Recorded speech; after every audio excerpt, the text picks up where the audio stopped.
प्यारे हो जिन्हां वास्ते हराम कमाना है, इस औलाद ने दफन करके आ जाना है। पता नहीं कबर ते तेरी मेरी औलाद ने कदी फेरा भी मारना है या नहीं मारना।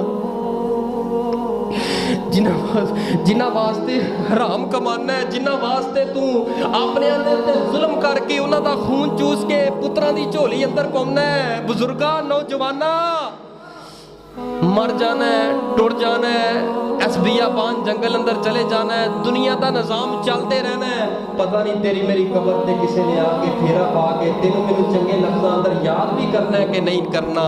ए दुनिया की जिंदगी थोड़ी जिंदगी है, प्यारे हो रब नाल यारी लाओ, आखिरत की तैयारी करो।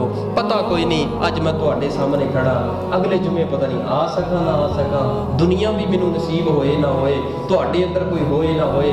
अल्लाह कोलों हर वेले दुआ करया कर, अल्लाह पाक मेरा खात्मा ईमान ते फरमाए।